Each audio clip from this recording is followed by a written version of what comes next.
దేవుని ఘనమైన నామమునకు మహిమ కలుగునుగాక.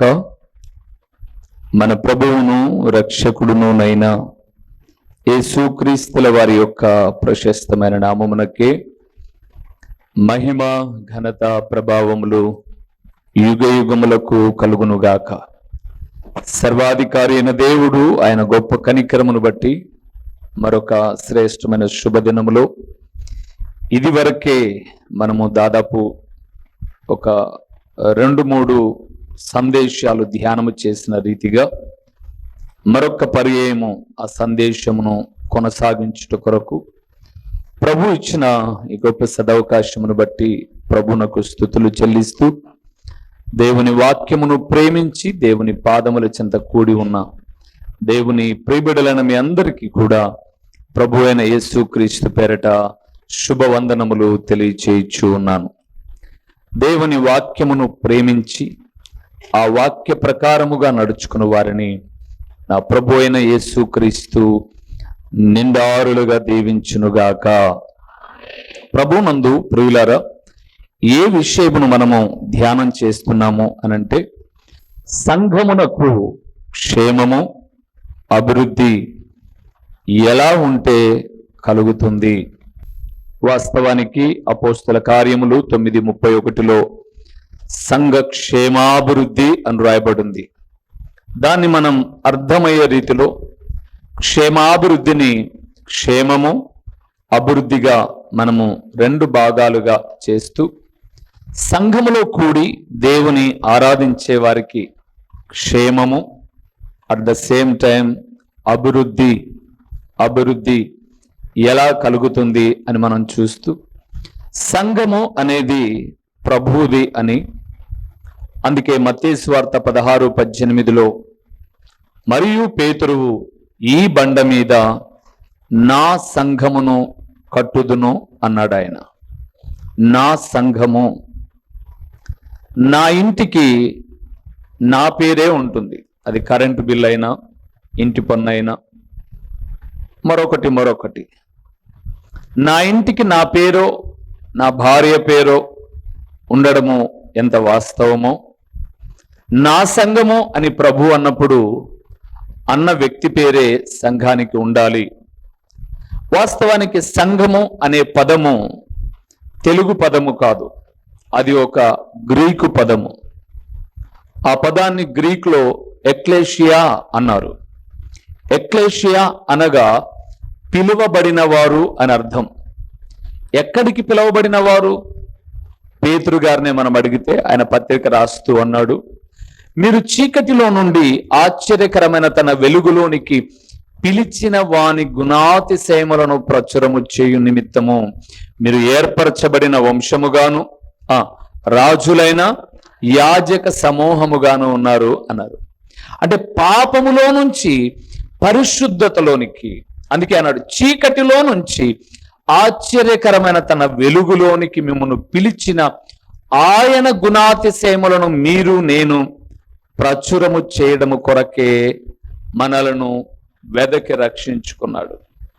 అందుకే సంఘమును గురించి మనము ధ్యానం చేయవలసి వస్తే అపోస్తల కార్యములు 20వ అధ్యాయము 28వ వచనాన్ని ఒకసారి మనం చదువుకుందాం.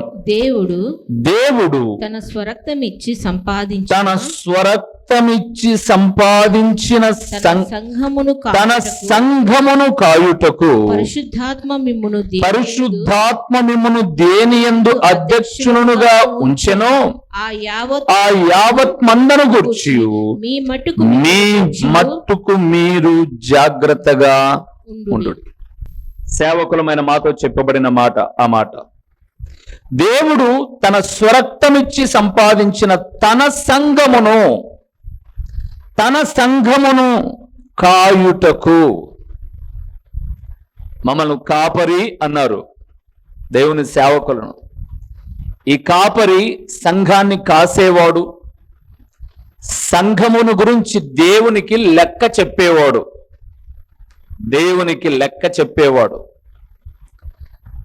మీరు పల్లెలలో కొంతమంది మేకలను గొర్రెలను సరిబేలకు అంటారు. అంటే ఒక మేకను ఆ కాపరి దగ్గర వదిలిపెడితే సరిబేలకు వదిలినామేమో అంటారు. సరిబేరం దాని ఖరీదు ఎంతైతే ఉందో దాన్ని గూర్చిన బాధ్యత ఆ కాపరి వహించి దాన్ని పెంచి దాని ద్వారా వచ్చే పిల్లలను ఒకానొక సమయంలో అప్పు తీరిపోయిన తర్వాత పంచుకుంటారనమాట. అలాగే దేవుని సేవకులమైనటువంటి మేము ఆయన మాకిచ్చిన బాధ్యతను నెరవేర్చుతూ దేవునికి అప్పగించాల్సినటువంటి బాధ్యత. అట్టి క్రమంలో ఇప్పటికే 6 విషయాలు చూసాం.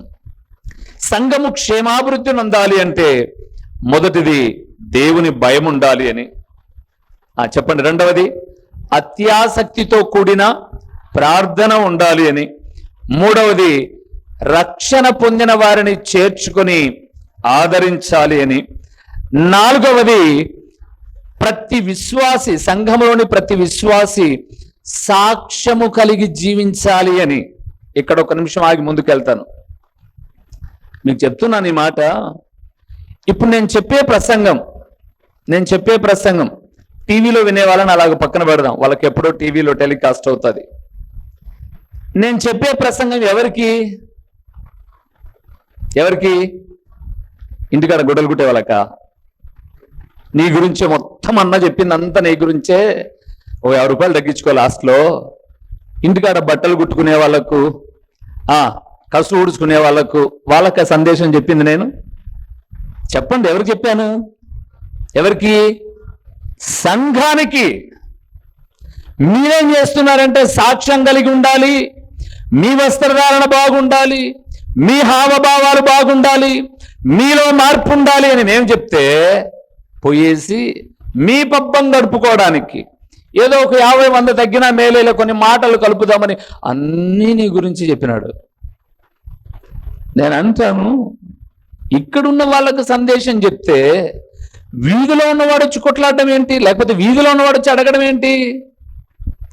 అంటే మీ బుద్ధిహీనత, మీ అవివేకం ప్రతి చోట కనపడుతూనే ఉంది. ప్రతి చోట మీ వ్యక్తిత్వము, మారని స్వభావము, మట్టిలో కలిసే అంతవరకు మార్పు చెందని స్వభావం. అందుకేనా మనం ప్రార్థనలో కూడుకునేది? ఇక్కడున్న వాళ్ళకి సందేశం ఇది, ఇంట్లో ఉన్న వాళ్ళకి కాదు. రెండవది టీవీలో వినే వాళ్ళకు. వాక్యం వింటారు చూడండి, మొదట వినేది మీరే. మీరు విన్న తర్వాత టెలికాస్ట్ అయ్యేది చాలా కాలం తర్వాత. అప్పుడు వాళ్ళు ఏమంటారంటే, అన్నా మీరు టీవీలో వాక్యం మాతోనే మాట్లాడినట్లు అనిపించింది అని వాళ్ళు అన్నప్పుడు, ఈ సందేశం మీరు సంఘంలో చెప్పారని మాకు తెలుసు, కానీ మాతో మాట్లాడినట్లుంది అని సరి చేసుకునేవాళ్ళు. సాక్ష్యాన్ని కాపాడుకోవడానికి ఒక 2 వ్యక్తులను కూడా చూపించాను. ఒక సినిమా నటి ఒకప్పుడు సరైన వస్త్రధారణ లేకోకుండా డాన్సులు వేసినటువంటి, కుర్రకారును ఉర్రూతలు ఊగించినటువంటి ఆ యొక్క నటీమణులు, వారు ఒకరేమో రాజకీయంలోనికి వచ్చిన తర్వాత వారి వస్త్రధారణ మారింది, మరొకరేమో యేసు ప్రభుల వారిని నమ్ముకున్న తర్వాత మారిందంటే నీ బతుకు ఎప్పుడు మారుతుంది? మార్చుకోవాల్సిన నువ్వు మార్చుకోకపోగా మరలా వెళ్ళి ఏదో సాధించినట్టు నువ్వు ఎప్పుడు సాధించలేవు, నీ బ్రతుకు అక్కడే ఉంటుంది. అర్థమయ్యే వాళ్ళకి అర్థమవుతుంది కదండి. అందుకే సాక్ష్యం ప్రాణం కన్నా విలువైనది. స్త్రీకి ఏంటి? మానం. స్త్రీకి మానం. స్త్రీకి వస్త్రధారణ కప్పుకునేది ఎందుకంటే మానాన్ని కాపాడుకోవడానికి. విప్పుకునేది ఏమంటారు? సిగ్గు సెర ఇడిసి తిరుగుతుందిరా అంటారా అనరా? చిచి చెప్పి వాళ్ళ గురించి చెప్పావు అంటారా అనరా? ఎవరైనా మనం చూస్తున్నంతసేపు లోకంలో వాళ్ళ వ్యాపారాలు జరుపుకోవడానికి బట్టల షాప్ ఓపెనింగ్కో, సెల్ షాప్ ఓపెనింగ్కో సినిమా హీరోయిన్లను పిలుచుకున్నారు. కానీ ఎవరైనా మందిర ఓపెనింగ్ హీరోయిన్లు పిలుచుకున్నారా? హీరోలను పిలుచుకున్నారా?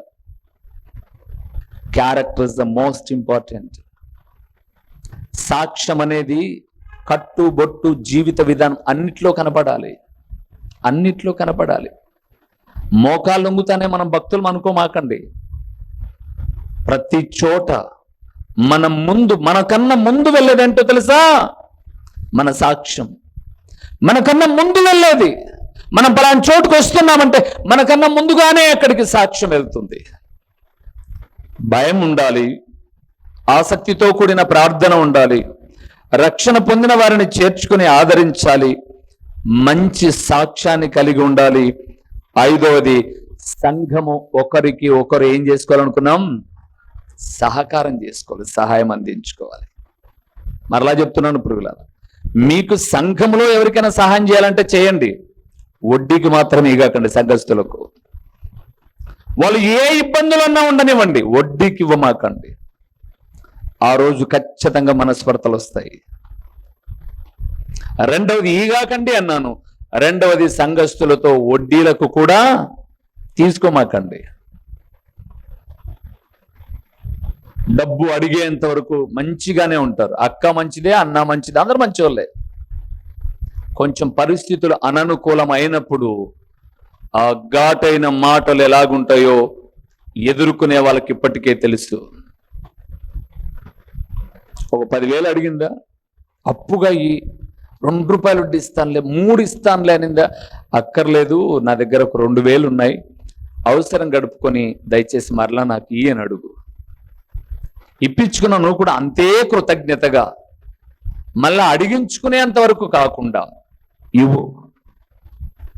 కానీ ఏదో మనం అంతా ఒకే చోట కలిసి ఉన్నాంలే, నేను నీకు ఇస్తాను, నాకి టైంలో టైం అని చెప్పేసి అంటే చాలా సమస్యలు.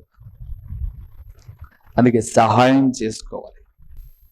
చివరిగా ఒక వాక్యాన్ని చదువుకొని మనం సందేశాన్ని ముగించాం. ఆ వాక్యం ఇప్పుడు చదువుకుందాం. కొరింథీయులకు రాసిన మొదటి పత్రిక 16వ అధ్యాయము. కొరింథీయులకు రాసిన మొదటి పత్రిక. సంఘము అనే మాటను మర్చిపోమాకండి. మొదటి 2 వచనాలు చూద్దాం ప్రియులారా. మొదటి 2 వచనాలు చూద్దాం. పరిశుద్ధుల కొరకైన చందా విషయమైతే నేను గలతీయ సంఘములకు నియమించిన ప్రకారము మీరును చేయుడి. నేను వచ్చినప్పుడు చందా పోగు చేయకుండా ప్రతి ఆదివారమున మీలో ప్రతివాడును తాను వర్ధిల్లిన కొలది తన యొద్ద కొంత సొమ్ము నిలువ చేయవలెను. చాలు. ఇప్పుడు మనం ఎన్నో దాంట్లో ఉన్నాం? 6వదా? ఓకే, 6వ విషయాన్ని చూస్తున్నాం. సంఘము ప్రతి ఆదివారమున వర్ధిల్లిన కొలది అర్పణ అర్పించాలి. 6వది, సంఘము అనగా మీరు, నేను, మనమందరం. చాలా చోట్ల మీరు గమనించాల్సిన విషయం ఏంటంటే సంఘమే కానుకేస్తుంది, పాస్టర్ గారు వేరు కొన్ని చోట్ల. ఎందుకంటే వచ్చేదంతా నాకే కదా, నేను ఎందుకు కానుకేయడం? కానీ బైబిల్ చెప్తుంది వర్ధిల్లాలి అని అంటే వారములో ప్రభుదినాన కూడుకునేటప్పుడు పరిశుద్ధుల కొరకై, పరిచర్య కొరకై, నెక్స్ట్ విషయంలో ఆ విషయం మీకు ఇంకా క్లియర్గా వస్తుంది. పరిశుద్ధుల కొరకై, పరిచర్య కొరకై అర్పణను అర్పించాలి. చిన్న ఉదాహరణ మీకు జ్ఞాపకం చేస్తాను. ఇప్పుడు కాదు, ఇప్పుడు ప్రపంచ దేశాల్లో నుంచి ఈ దేశానికి సహాయం లేదు, ఎవ్వరికీ లేవు. మన కేంద్రంలో బీజేపీ గవర్నమెంట్ వచ్చిన తర్వాత అనాథ పిల్లలకు, అంధులకు, విధవరాన్లకు కొన్ని చారిటీస్, చాలా మంచి మంచి పరిచర్యలు చేసే వాళ్ళన్నీ దగ్గర 35,000 NGOsను క్లోజ్ చేశారు. అంటే క్రైస్తవులు ఆ సొమ్ముతో బాగుపడిపోతున్నారు. వాళ్ళు చేసే మంచి పనులను బట్టి చాలా మంది యేసు ప్రభుల వారికి దగ్గర అయిపోతున్నారు. కాబట్టి దీన్ని అడ్డుకట్ట వేయాలి అని దాదాపు ఈ 12-13 సంవత్సరాల గవర్నమెంట్ వచ్చినప్పటి నుంచి పూర్తిగా అవాయిడ్ చేసేశారు. కానీ ఒకప్పుడు విషయాన్ని జ్ఞాపకం చేయవలసి వస్తే భారతదేశంలో అనేకమైన కాలేజీలు స్థాపించబడ్డాయి. బ్యాంకు నుంచి, కాలేజెస్ నుంచి అనాథాశ్రమాలు, వృద్ధాశ్రమాలు, అందులో ఎన్నో చారిటీస్ అంటే ఎన్నో విలువైన పరిచర్యలు జరిగాయి. అవన్నీ ఎలాగ జరిగాయి తెలుసా? విదేశాలలో ఉన్న సంఘము వారు 7 గంటలు డ్యూటీ చేస్తారు అనుకుందాం. వారు 7 గంటలతో పాటు 8 గంటలు డ్యూటీ చేస్తే మరి 2 గంటలు ఓటీ చేసి తమ దేవుని కొరకై ఆ 2 గంటల ధనాన్ని అలాగే ఇచ్చి పంపించేవారు. ఇది మీకెట్ట తెలుసన్నా? మీరేమన్నా ఏదన్నా విదేశాల నుంచి డబ్బులు తెచ్చుకున్నారంటే ఒక చిన్న ఉదాహరణ చెప్తా. ఇప్పటిదాకా ప్రభు యొక్క సాక్షిగా బైబిల్ను పట్టుకొని చెబుతున్న మాట ఏంటంటే, ఏ దేశం నుంచి నాకు సహాయం రాలేదు, కానీ నేను ఒక కేఎన్హెచ్ స్టూడెంట్గా చదువుకున్నాను ఒక సిఎస్ఐ బోర్డింగ్ హోమ్లో. 1988 సంవత్సరం నుంచి దగ్గర 1998 సంవత్సరం వరకు చదువుకున్నాను.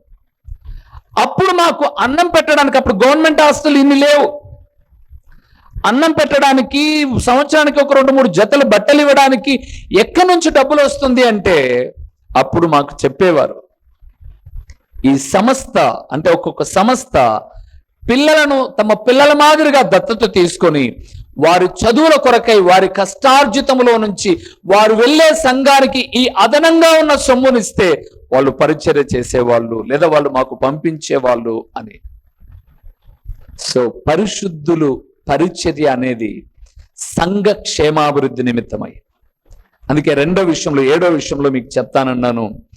సంఘములో ఆదివారపు దినాన వర్ధిల్లిన కొలది ఏం చేయాలి? అర్పణ అర్పించాలి. అంటే ఈ వారం అంతా పని చేశాం. ఈ వారంలో మనల్ని దేవుడు ఎంతగా ఆశీర్వదించాడో దాన్ని దృష్టిలో పెట్టుకొని, అందుకిచ్చిన ఆయుష్ ఆరోగ్యాన్ని దృష్టిలో పెట్టుకొని ఒక విలువైన అర్పణ అర్పించాలన్నదే సంఘానికి నియమించబడిన కట్టడ. అది మొదటిది. ఇప్పుడు 7వ విషయానికి వద్దాం. అపోస్తల కార్యములు. సంఘం ఏం చేయాలో చూద్దాం. 15వ అధ్యాయము.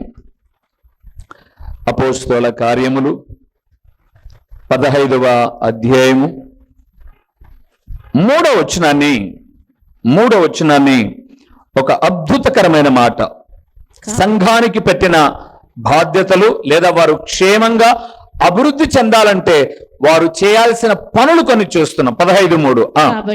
కాబట్టి వారు సంఘము వలన సాగనంపబడి ఫెనికే సమరయ దేశముల ద్వారా వెళ్ళుచు అన్య జనులు దేవుని వైపు తిరిగిన సంగతి తెలియపరిచి సహోదరులకందరికి మహా సంతోషము కలుగజేసిరి. చాలు ప్రియులారా. 7వదండి, సంఘము సువార్త కొరకు దేవుని సేవకులను ముందుకు పంపించాలి. ఎవరిది బాధ్యత? సంఘానిదే. మీకు ఒక మాట చెప్తాను. సంఘము సువార్త కొరకు సేవకుని పంపాలి. బైబిల్లో ఒక పదం మనకుంది, పనివాడు. చెప్పండి, జీతమునకు. Okay, super. 2వ చెప్తాను, కొంచెముగా విత్తువాడు. చెప్పండి, కొంచెముగా పంట కోయును. విస్తారంగా విత్తువాడు విస్తారముగా పంట కోయును. ఇప్పుడు ఈ 2 గుర్తుపెట్టుకోండి. ఒకటి కొంచెము, 2వది పనివాడు జీతమునకు పాత్రుడు. సహజంగా లోకంలో ఉన్న వారి యొక్క వైఖరి ఏంటంటే, సేవకుడు మనకన్నా తక్కువ ఉండాలి అని కోరుకుంటారు. మీరు కాదు, లోకంలో చెప్తున్నాను. ఎందుకంటే సేవకునికి మనం ఇస్తుంటే కదా బ్రతుకుతున్నాడు. కాబట్టి మనకన్నా మంచి ఇల్లు ఉండకూడదు, మనకన్నా మంచిగా ఇది ఉండకూడదు అని కోరుకునే స్వభావం చాలా మందిది. నేనేం దాన్ని ఇప్పుడు మాట్లాడదలుచుకోవాలి. ఒకవేళ ఇప్పుడు మీతో పాటు సేవకుడు సమఉజ్జీవంగా ఉన్నాడు అనుకుందాం. ఇప్పుడు మీలో ఒక ఆలోచన రావచ్చు, ఏమని అనంటే, అవును, మా సేవకునికి మేము ఆదివారం రోజు ఒక 100 రూపాయలు కానుకేస్తాం పెట్టెలో, నెలలో 4 ఆదివారాలు 400, లేదా అందరం కలిసి వేసినా ఒక్కొక్క వారానికి కానుక 5,000. మరి అలాంటప్పుడు దశమ భాగాలుగా మేము ఏదన్నా 500, 1000, 2000, 3000 ఇస్తే అది ఒక 10-15,000 అని అనుకుందాం. మరి ఇంత ఇస్తున్నప్పుడు మాకన్నా సేవకుడు బాగా కనపడుతున్నాడు, మేము తక్కువ కనపడుతున్నామే అనే ఫీలింగ్ ఎప్పుడైనా మీకు వచ్చినప్పుడు ఒక మాట చెప్తాను, అపార్థం చేసుకోకుండా అర్థం చేసుకోండి. ఏంటి అని అంటే, నాకు తెలిసి మన స్థానిక సంఘంలో తాము వర్ధిల్లిన వాటిలో శ్రేష్టమైన భాగాలు ఇచ్చేటటువంటి బిడ్డలు ఒకవేళ ఇంత అని అనుకుందాం, ఒక టార్గెట్ పెట్టుకుందాం, ఒక 3,000 ఒక 5,000 అనుకుందాం. ఇప్పుడు మిమ్మల్ని వచ్చి అడిగాం మేము, అయ్యా నువ్వు ప్రతి నెల ఒక 500, 2,000, 3,000, 5,000 ఇస్తున్నావు కదా, ఇవ్వడం వల్ల దేవుడు నిన్ను ఏమైనా దీవించాడని నష్టపోతున్నావా అని అడిగామనుకుందాం. మీరేం చెప్తారు ఇచ్చేవాళ్ళు? మేము బాగా దీవించబడుతున్నామన్నా, ఇస్తున్న కొద్దీ మాకేం తక్కువ కాలేదు అని మీరు చెప్తారు. బాగా వినండి, ఇస్తున్న కొద్దీ మేము దీవించబడుతున్నాం అన్నారు. ఒక 3,000 ఇచ్చేటటువంటి మీరే దీవించబడితే, మీరు ఇచ్చిందంతా నేను సేవకు ఇచ్చాను అనుకోండి, నేనేం కావాలి? ఆలోచించేయండి. నెలకు ఒక 20,000 కానుకొచ్చాయి. ఇది నేను అలాగే మిగిలిపెట్టుకుంటే అది వేరే విషయం. కానీ ఇది ఇలాగే తీసుకుని వెళ్ళి మరికొంత కలిపి సువార్త ప్రకటించడానికి, ఎందుకంటే నా స్థానిక సంఘము సువార్త జరగాలని ఇస్తున్నప్పుడు నేను ఖచ్చితంగా సువార్త చేయాలి, నేను ఖచ్చితంగా ప్రతిరోజు దేవుని వాక్యం ప్రకటించాలి. ప్రతిరోజు వీళ్ళు పనులకు వెళ్తున్నారు, ప్రతిరోజు ఏదో ఒక వ్యాపారం చేసుకుంటున్నారు, ప్రతిరోజు వీళ్ళు కష్టపడుతున్నారు. నేను ఆదివారం ఒక్కరోజు ఒక అర్ధగంట, ఒక గంట సేపు వాక్యం చెప్పి మిగతా రోజులంతా కూడా వచ్చిన కానుకతో తిని తాగి పడుకునే దానికన్నా ప్రతిరోజు స్వార్థ భారము కలిగి ఈ ధనాన్ని తీసుకుని వెళ్ళి అలాగే పరిచర్యలో ఇచ్చినప్పుడు 3,000, 5,000లోనే దీవించబడిన నీవు ఈ సొమ్మంతా అలాగే దేవుని పరిచర్య కొరకు వెచ్చించేటప్పుడు దేవుని సేవకులను దీవిస్తారా లేదా? దీవించరా? మీరు దీవించబడ్డారు కదా.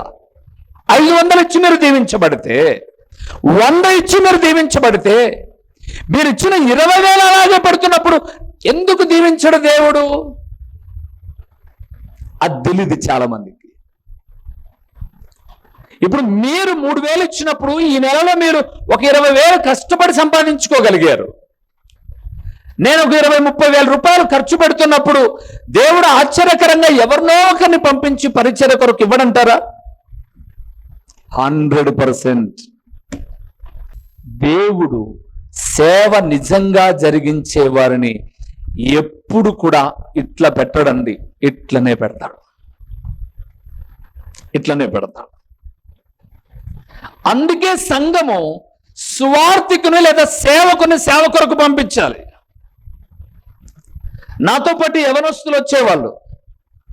ఆ రోజు వీళ్ళంతా అక్కడ భోజనాల దగ్గర కూర్చొని మాట్లాడుకుంటూ ఉన్నారు. 25 సంవత్సరాల సేవా జీవితంలో అక్క మేమందరం పరిచర్యకి వెళ్ళే వాళ్ళం, ఈ పరిచర్య కొరకు ఇది ఖర్చు పెట్టు అని చెప్పి చందన్నకు డబ్బులు ఇస్తాడన్న, మరలా మాకు కూడా మంచిగా 100 రూపాయలు ఇస్తాడు.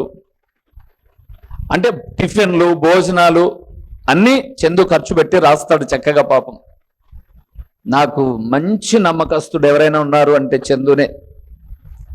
నేను ఇచ్చిన ప్రతి రూపాయికి కూడా లెక్క చెప్పాడు ఇప్పటిదాకా. మళ్ళీ చెప్పొచ్చులే అంటాను, ప్రతి రూపాయికి కూడా. ఆ చందును కూడా అడిగారు ఒకరు, మీ పాస్టర్ గారికి కానుకొస్తుంది కదా, నీకేమని ఇస్తాడా? నేను అడగమన్నాను.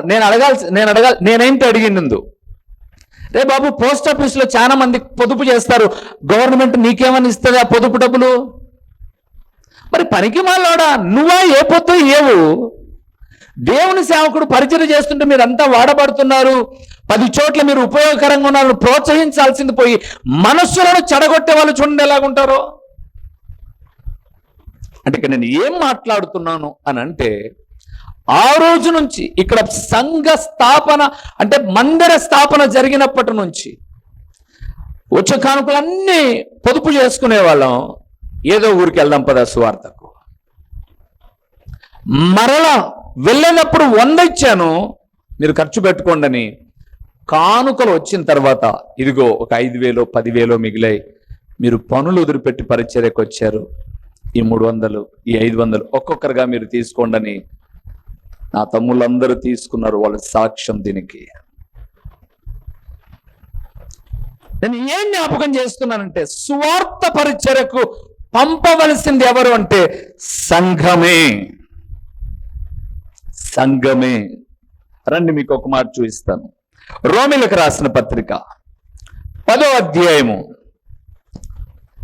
14-15 వచనాలు చూద్దాం. రోమీలకు రాసిన పత్రిక 10వ అధ్యాయము 14-15 వచనాలు మనం చూద్దాం. 15 మనకు అవసరమైనది. అఫ్ కోర్స్ అది కూడా నేను చెప్తాను. వారు విశ్వసింపని వానికి ఎట్లు ప్రార్థన చేయుదురు?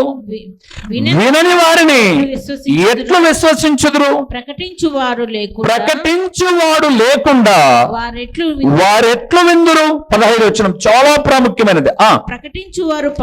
ప్రకటించువారు పంపబడని ఎడల ఎట్లు ప్రకటించుదురు? ఇందు విషయమై ఉత్తమమైన వాటిని గూర్చిన సువార్త ప్రకటించు వారి పాదములెంతో సుందరమునై ఉన్నవి అని వ్రాయబడి ఉన్నది. ఏమన్నాడు అక్కడ? 14లో చూస్తున్నాం. ఎవరైనా సరే ఒకరు ప్రకటించడానికి వెళ్ళకపోతే ఎదుట ఉన్న వ్యక్తులు ఎట్లా వింటారు? 15 వచనం, ప్రకటించువారు పంపబడని ఎడలా. ఇప్పుడు ఎవరు పంపాలి? సంఘం. అది తల్లా చాలా మందికి.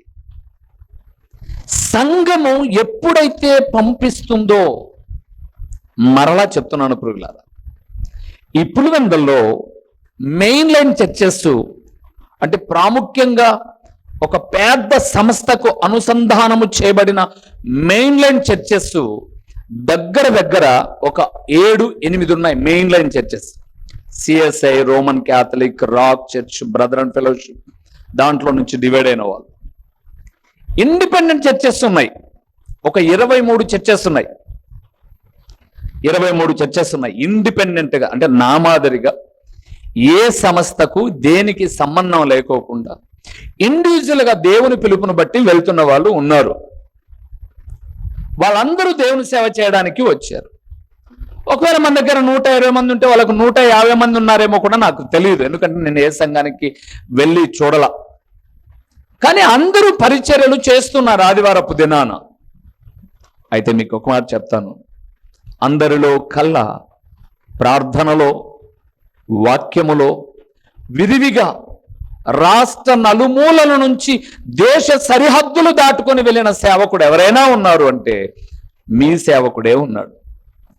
ఇందుకు వాక్చాతుర్యమో జ్ఞానమో ఇది కాదు, ఇచ్చిన సొమ్ములో కొంతైన దేవుని పని కొరకు నమ్మకంగా హెచ్చించడమే అని ఇక్కడ చేయి వేసుకొని చెప్తానండి నేను. మా చిరునామా దైవజనులు బ్రదర్ ఓ రూబేన్ గారు, క్రీస్తు ప్రార్థనా మందిరం, డోర్ నెంబర్ 1-10-386, నగరిగుట్ట, పులివెందుల, కడప జిల్లా. మీ ప్రార్థనా అవసరాల కొరకై సెల్ నంబర్ 9989067409.